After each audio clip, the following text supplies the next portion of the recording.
Oh, I'm just admiring this picture. Huh. Boo. Well, the picture frame actually was, but looking at it very carefully, this frame has been made 4 pieces, and it's made in a machine shop here with long bits of wood which are carved, and there's very nice profiles to them, and then finished off with paintwork, of course. That wasn't always the case. Not that long ago, perhaps 100 years ago, they didn't have machines that did it. They did it by carpentry, skilled carpenters. What they did was they had pieces of wood and they used tools like this. Extraordinary. These are now moribund, it's been taken over by machines, but there's a blade there, very sharp, and when you put a bit of blank wood into it and pushed it down, out would come a very nice profile like we have on here. They'd do an action like that and it would make a nice profile.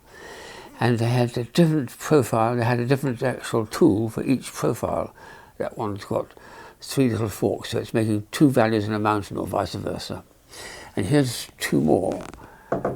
So if you saw them in a shop, you wouldn't know what they're for, because you actually have seen them being working, done by a skilled carpenter. This one would have made a nice central bit there, which is a valley here, but it'll be a mountain when we see the final result. And the last one of the 3 is loads of these for every type of picture frame possible. That's quite an elaborate one there. Very nice to do. And the wood they're using, well, probably very nice wood, but just for a bit of fun, we've got a bit of old wood here, which we thought we'd practice with. So this is the end result. As you can see, that's already been treated by one of those ones there. And then we reached a knot of wood, so we put a different one on for the second bit there. And that's how it starts. And it ends up with a very nice picture frame. You then need to cut to size and put it together, and that's the end result. Now, some time ago, I received from a friend of mine a similar tool, except that it wasn't the same. It was doing a different function. It's one of these planes for wood, but it did a completely different thing. What I particularly like about it was that it was an inverted plane, if you like. What you're making, you were not interested in. What you're interested in is what was throwing away. Let me show you what I mean. There's a piece of balsa wood here. I've got the sharp edge here. I'll put it on the table and give it a clamp. I'll push this through and see if I can make one of these precious things.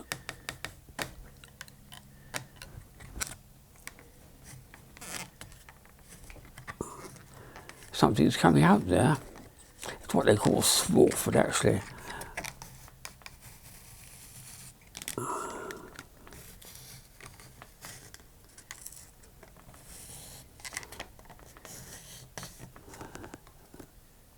that's what I'm interested in.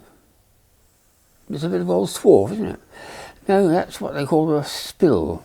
They used to be used for centuries in homes when you wanted to light a candle, for instance. You didn't have matches, matches hadn't been invented.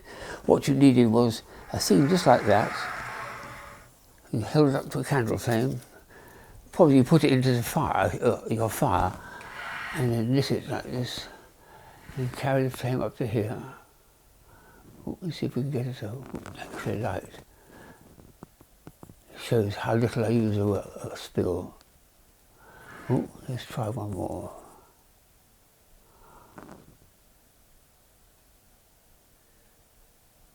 Oh, we got that last. Goodness, it's about my lot. Well, what a lovely idea. A tool which you're not interested in what shape it's making, you're interested in the swarf, the throwaway, because it actually makes spills. It's a spill maker. Wow, very useful in a power cut.